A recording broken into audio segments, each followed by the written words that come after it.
We are live. Thank you so much for joining us in the Cthulhu and Cairo review. Uh, the only review worth listening to, in my opinion, of some of the greatest podcasts around.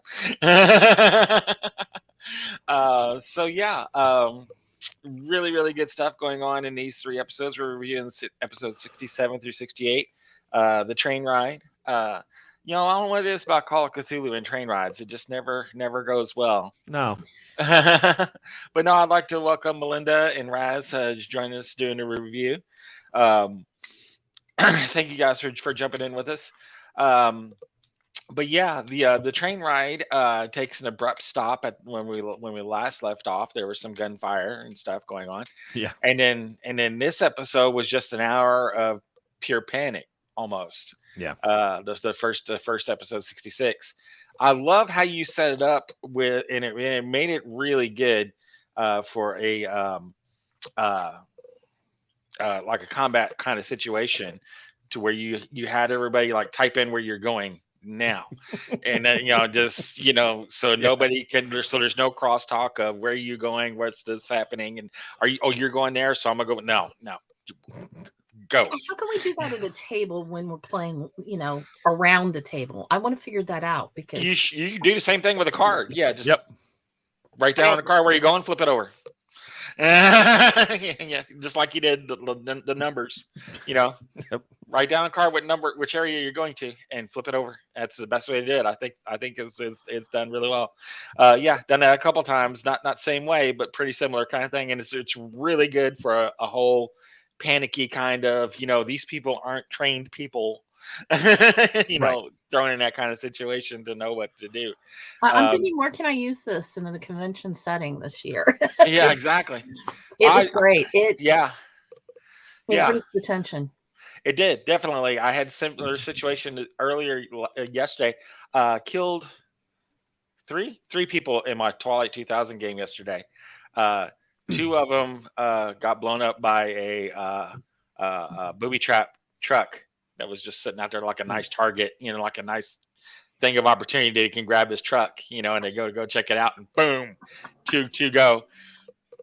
Took out two, one fell swoop, and I was like, "Oh, that was fun." They're like, "I have one fun on this end." But one of them actually, yeah, I had a zombie attack at a church, and doors doing like this, like there's like 30 something zombies on the other end of the door, and the whole door is doing the wave. And one of the players in the group had an idea of like, I'm gonna yank open the door and toss out a grenade, and I'm like. And like you can see like 4 or 5 other players like, and I'm like, so you're going to yank open the door, you're going to pull the pin, yank open the door, and throw it out there, right? So that's exactly what I did.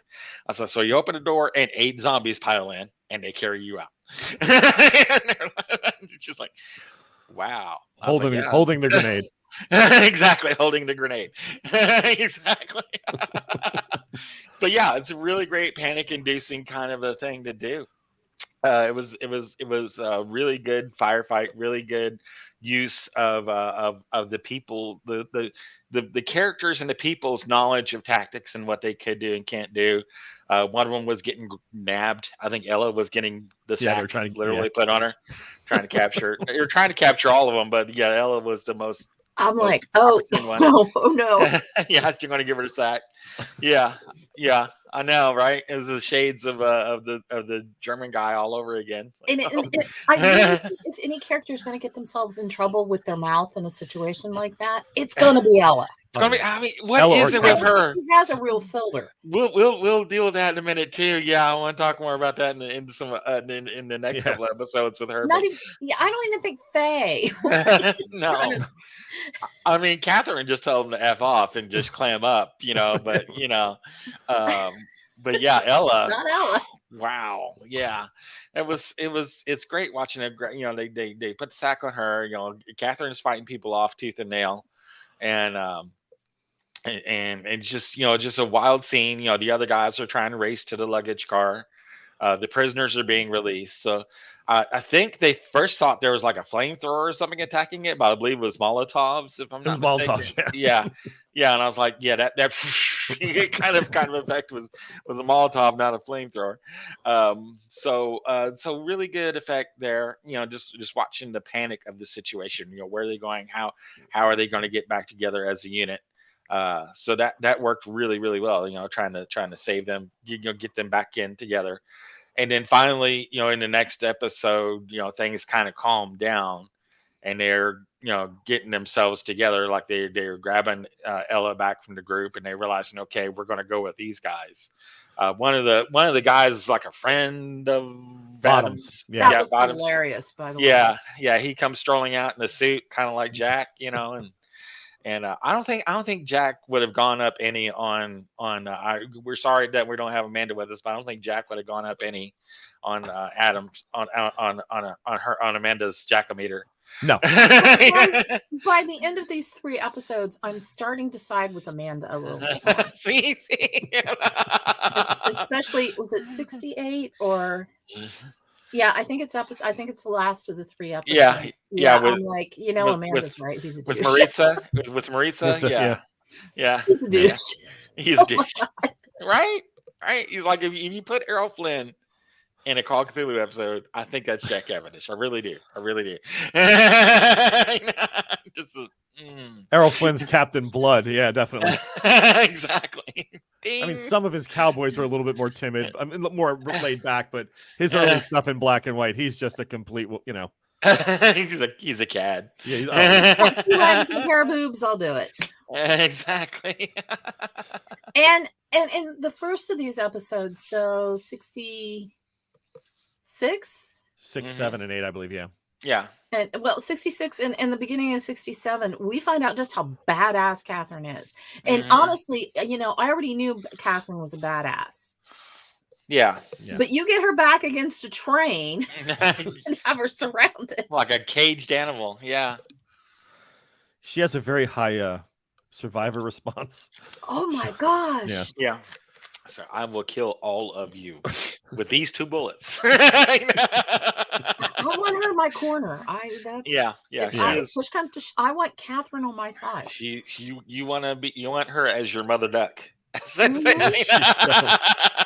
She's gonna get her ducklings. Yeah, she's a geese. She's a goose. Flapping the wings. Yeah.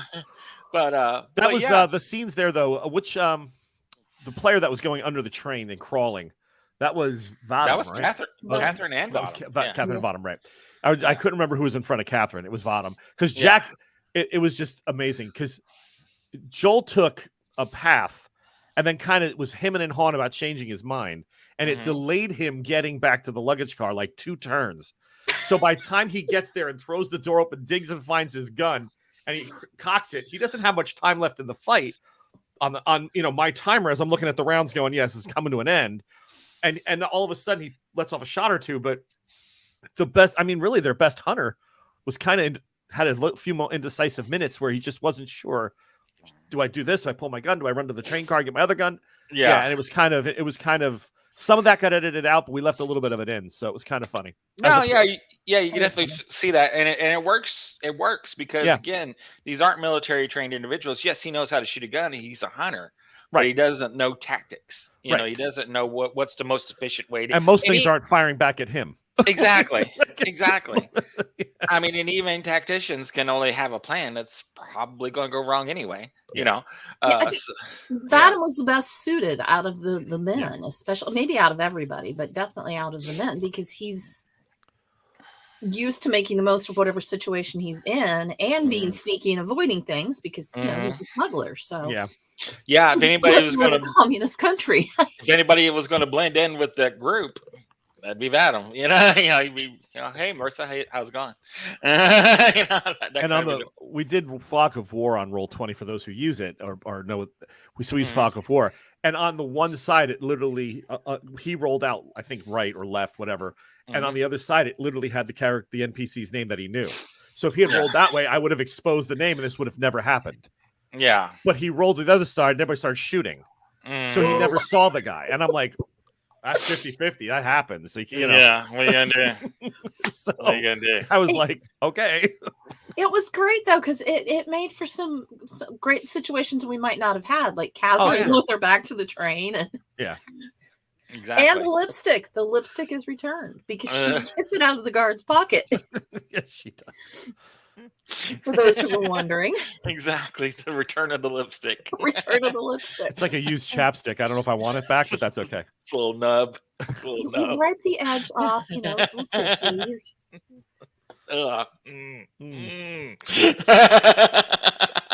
Back then, maybe today. Favorite Like- color. And 10 women are coming off the train, all with the same shade of lipstick. Couple men, you don't know. You just don't know.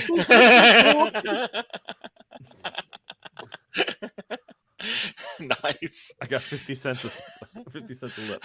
There you go. 2 rubles, 1 swipe. Nice. I could just get the bottom one and then. There you go. Nice. That's fabulous. Oh wow! So yeah, they get through the firefight relatively unscathed, which is good because there was a lot of bullets flying around.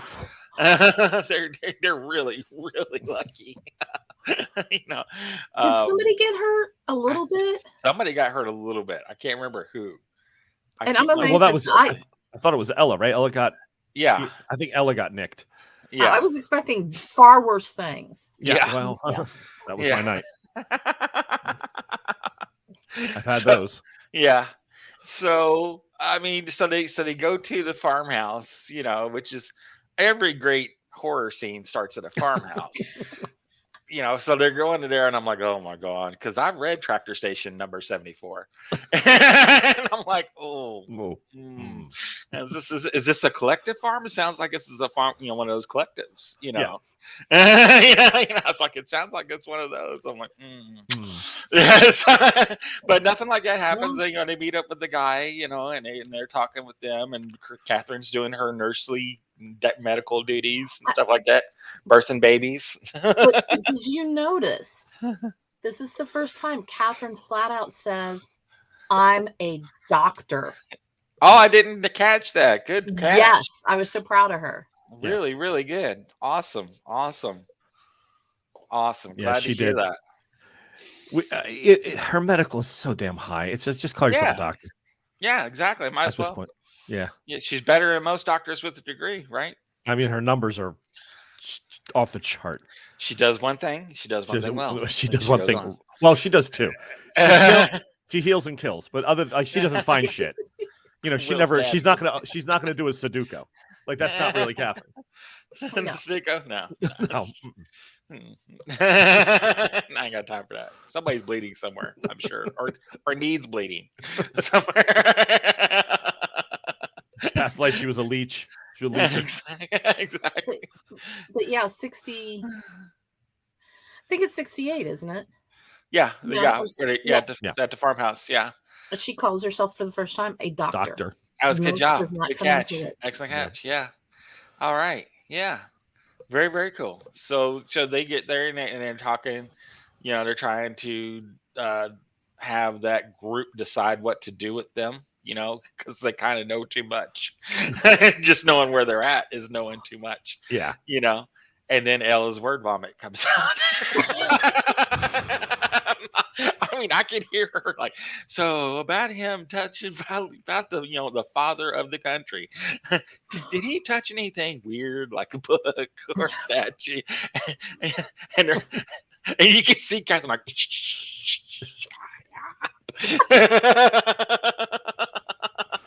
blah blah blah blah blah. You know, some kind of demon lore, something like that. Yeah, blah blah blah blah. It's exhausting to play, but a heck of a lot of fun. And they're all, I mean, they're literally like, shut up. And she's like, what? I can talk. I can say what I want. I can use my words. No, you can't. There are other people around, so you can't stop me. I speak cultist. I'm good at this. This is one of my gifts. And then she just was like, wait a minute, they're harbingers of, I'm harbinger of the blood and moon, and they're what? Oh, yeah, cousin. Yeah. So she just goes on Nuts. she let it all out. Yeah. Exactly.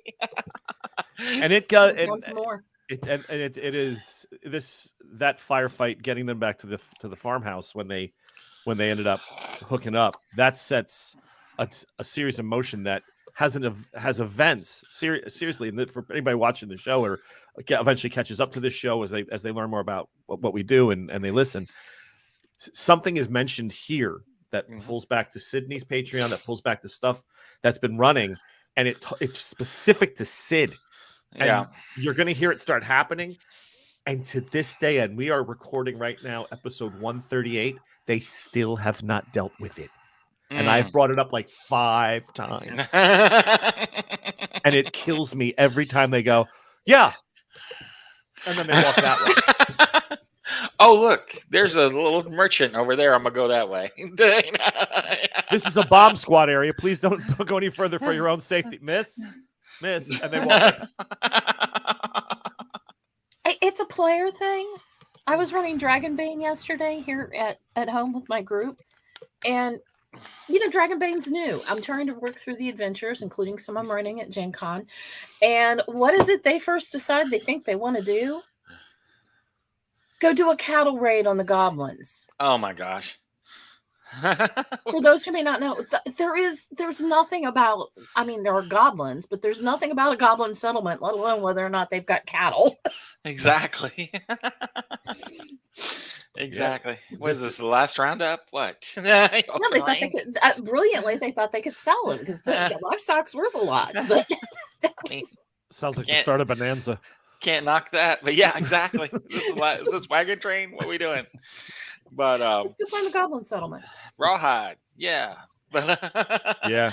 But yeah, there was that instant, calling back into 67 when the bag is literally getting thrown over Elle's head, and you're talking with her, and it's supposed to be those scant few seconds of are you running or are you being captured, and she's in that huge indecisive moment, and you're like, I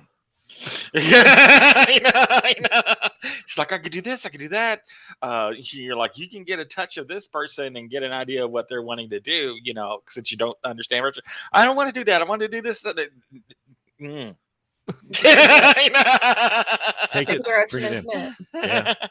But it goes again to what I've talked about several times. Not in this series, players hate getting captured. They absolutely hate it. Yeah. They will do anything to resist capture, and she's running through these different options. And finally, she acquiesces, which I'm like, yeah, this is your best move because you take 2 steps and get shot in the back. Yeah, you don't know. I don't know if you've ever. Usually, what happens here, if you try to run away, just ask Faye. Yeah. Faye. Yeah, that's not a good thing for Faye. The scene I was trying to, I was wrestling with playing it out when she was getting bagged. I was wrestling about giving her a chance to really go, but then I'm like, it's gonna feel like too much Boris the Blade and Snatch. Yeah, so, you said that. Yeah. It's like just be kind of wandering around, and then boom, a car hit. Yeah, and I'm like, yeah, it's probably. I don't know if I should play that out because I was just gonna go. You know what? Go ahead and run. You're gonna hit a tree. I don't care. Run into one of the rail car doors. Yeah, just take yourself out. But then I was like, yeah, better warn them not to. That's probably not a good idea. Yeah, it's not a good look. It's not a good look. See, so sometimes people that listen, GMs, keepers can protect you and help you. They're trying. Yeah. Sometimes it's best. I don't know. Again, it's just a player thing. Yeah. They don't want that yoke on them, man. They don't want to be captured. They will fight to the death. Bad things happen, and you don't have a lot of agency. We wouldn't want to be captured in real life. That's true. That's true.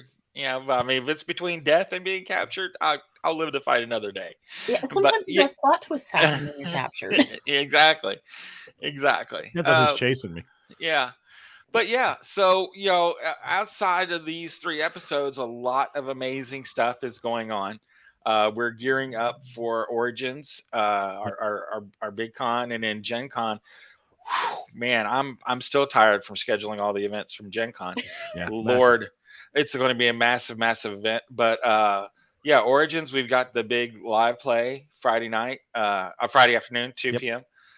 So very excited to have that around. You've done some recordings with other people in Chaosium as well, Raz. You want to talk about that? Yes. So the other day we had Bridget Jeffries come on. In 3 years, I haven't handed the reins over to anybody to really kind of run a session because the story is mine, and it's hard to explain to somebody where do I take it without literally making them go step by step by step, so I kind of can understand the process for them. But Bridget came in, and what we decided to do was to do a review show, but not the standard review show for people that may or may not want to come to see the show at Origins. Some people may not want to go through 130 episodes to prep for a 2-hour show. Mm-hmm. So in order to do this, I asked Bridget if she would come on as a therapist that has been brought in to psychoanalyze the team to see if they're good enough, they can continue. And the premise of why she's there anyway, because they don't work for an organization except the Cobalt Club. So the Cobalt Club wants to close out Ken Allard's policy. Mm-hmm. They want to make sure they can move on from the situation. So they're going to psychoanalyze them and send a doctor there to sign off that they're okay, that they're not mentally nuts. So I gave Bridget a series of about 10 or 11 questions. I think she asked 3.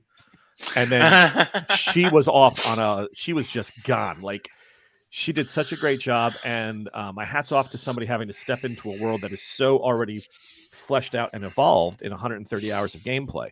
Mm-hmm. Over 2.5 years with one voice that they've been hearing all that time, how quickly they snapped in with her and gave a tour de force performance as the whole team. You want to talk about, if you think Amanda's douchiness for Jack is like a 9, you'd be a 15 after he was done with Bridget. And Bridget wasn't having it. Bridget was not having it. Was not here for that play. She hits him with a stare, and the two of them keep saying, "I don't blink," for about 45 seconds of airtime. That is a long time on the air. Dr. Kamala keeps staring at you, waiting for you to move. I'm not moving, and I don't break her gaze. She takes a deep breath. She keeps your gaze and is letting you know she's not happy. Jack looks at her and takes a drag of his cigarette without blinking. Blows smoke at her. I'm like, oh my God, guys, let it go. Like, it was hysterical stuff. But so for those getting ready, when that show comes out, it's not going to be so much about massive events. They're going to touch on a few events. What you're going to see is the trauma. Because she goes into as a therapist, the events were nice, but it was more about, where are you now, Ella? Catherine, where are you now mentally? How do you feel about the team? Who are you close to? What are you having problems with? And that's how she psychoanalyzes it to get you ready. So even if you don't know exactly what happened in, let's say, Russia with the dolls, right, which is coming up down the road, even if you don't know that yet, or when we get to the Origin show, it doesn't matter. You know that Vadim's a mess. You know that Catherine has her reasons for being closed off. She got through all that stuff, and it was really, really good. So it'll be a really fun review show for everybody. It's going to be 2 hours long, but it's worth it. It'll be a lot of fun. She knocked it out. You're never going to be able to let anybody else step in now, because the bar, Bridget apparently sets the bar so high. She does. She's very, very good. Yeah. You're not going to be able to. Yeah, I can't think of anybody, sorry, Matt, even. Who's going to be able to come in and. Yeah. No, well, 100%. This was actually, Matt and I were talking, and he kind of said, she's really good. And talking. So Bridget and I started making this, getting this stuff ready for Chaosium as for promo of the show coming up. And then it sort of evolved from again, Matt is really, my hat's off to Matt and the rest of the people at Lurking Fears. They're so generous with suggestions. We bounce ideas off each other, but it's a really supportive group.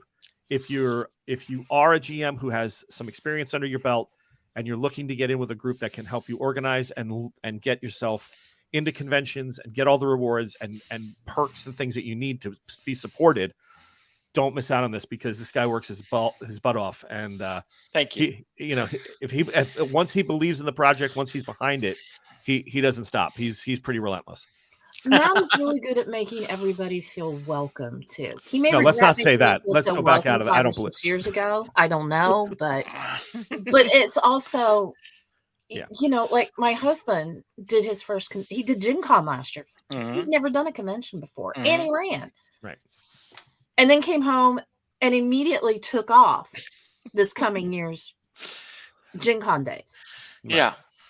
And a lot of that, I think, is down to Matt and the atmosphere and how welcoming everything is. 100%.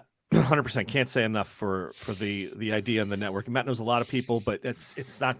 He's He more than a does. resource. He's a support. Is there anybody in the gaming industry Matt doesn't actually know? I'm sure there is, but I don't know. That's why I don't know. I'm sure there is. There's the but guy yeah. that prints the books.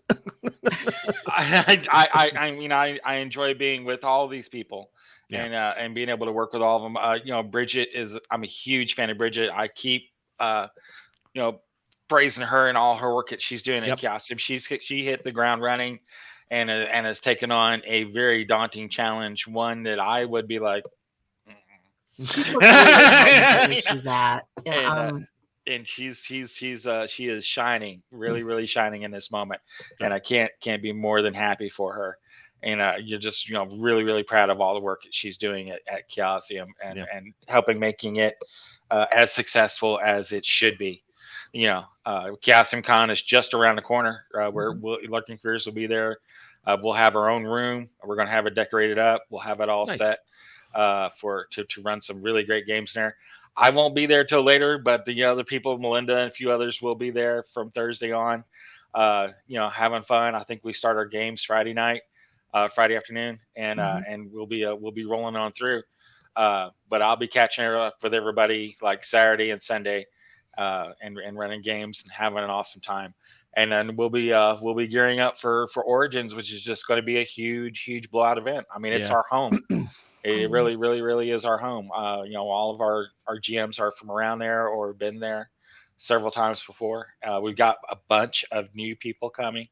We're going to have the live play, which I'm just cannot be more excited for. So excited to have this happening. We got the big auditorium, so we can have as many people in there as we can get to enjoy this. This is going to be a lot of fun. Seth is going to be there. Yeah, guest plan. So really looking forward to that. Getting to see all the players face to face. So that'll be really fun to be able to spend time with them through the con. My microphone is giving me the cue that it's about to go out. So unfortunately we are closed on time. No worries. My microphone is giving me the beep that you're low on juice. So I really won't be able to get to close this the way I want to, but I want to thank you all for joining us on the Thanks review. so much. And we will talk to you all soon. See you next time. Yep. See ya. Bye. Bye-bye. Good night. Have a good